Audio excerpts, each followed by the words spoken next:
It's great to be back in the Irish countryside. Isn't it lovely? What a fantastic view in those rolling hills. Gorgeous. Isn't that cute? What a pretty little cottage. Different to the other one we've seen because the stone is exposed, still whitewashed. There's real unmistakable charm with these cottages, isn't there? Every time I see that thatch, the depth of it and the texture and the detail, it's just so unique. It looks like a postcard, doesn't it? Doesn't it just? Shall we go inside?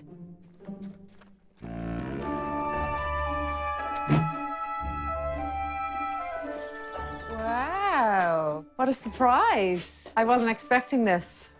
I think it feels quite modern. It almost has a Scandinavian feel to it, doesn't it? Quite simple, and the bold red, the modern paintings. I think it really works. I just loved that opening and the view down to that other room and all that light coming in. I think the way it's been restored is very respectful. So great to see that original fireplace still here. It's the guts of 200 years old, you know? I'm looking for the hooks where my granny used to put the bacon to smoke it. Look, they're there. Hugh was travelling down memory lane again. Even the hooks that have been used on the wall to hang your coat on, really simple. I think this homeowner has a great eye. In a restoration project like this, it is all about the small details because that's where the real character of the building lies. You can really see where this building and this building have been linked. They've just left it there raw. I think that's a very respectful way of doing it because it still looks like two distinct buildings from the outside, which means the thatch line that goes all the way around the original cottage isn't broken or interrupted.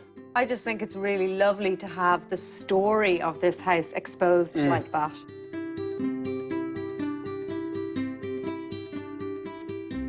We're all smiling. Yeah. Yeah, great space. I love this big picture window. By actually inserting that huge piece of glass, you're flooding it with natural light. It feels 2-3 times the size.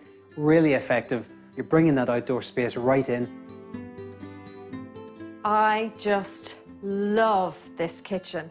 I love the fact that it's freestanding. There's no top cabinets, which I think works really well. Very respectful again to the space. This, I think, is actually my favourite kitchen in this competition so far. It's so bright and functional. I just love it. I'm actually shocked. Really? Yeah, because there's some elements of this kitchen I don't like. I don't like the fact there's no splashback. I think that the openness under the kitchen visually is correct, but from dirt flying under it, it's just very difficult to clean. You just get a brush under the cabinets for the buckets of dirt, and you have a little lip there on your countertop so nothing falls over. I think it's really functional. I'm not sure when the last time you had a sweeping brush in your hand, Hugh, but in terms of respecting the building that's here, I think they've hit a nice balance here of respecting what's here, but still putting in a kitchen that is actually really cool as well.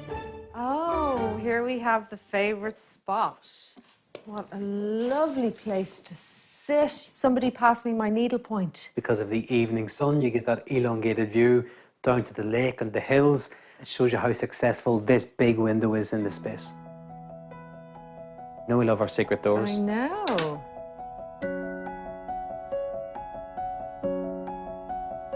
Oh. Charming little room, isn't it? Yeah. The immediate thing that hits you is that there's a completely different feeling because of the colour. Yeah, I love the blue, and I love the little detail that they've carried that blue through to that little nook there. That's really clever and creative. It almost looks like it's lit up. Looks like ice, actually. Yeah, it does. I just love some rugs on the floor. I just question, you know, whether you get out of bed in the morning, the functionality of being this floor. I'd love something softer under my foot. I could have brought one of those sheepskin rugs in there to protect Hugh's delicate little feet. I can't help myself. I like my creature comforts. I love this yellow. The fact that she's kept the wallpaper is just terrific. I think that's so sympathetic in what's going on here. What really stood out for me in this home is the owners have respected the original details and are proud to show the history here.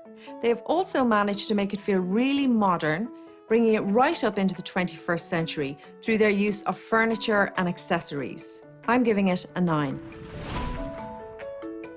The authenticity of the materials and the modesty in the decor and furniture is so in keeping with the aesthetics of these cottages. I really loved it. I give this home an 8. This house is a love story between two old buildings and how they've come together. If you live in a cottage like this, you have to understand it and respect it and allow it to lead you in the design decisions that you make. The owner here has done that, and when they have made changes, they've done so in a really sympathetic way, and that makes it a beautiful restoration.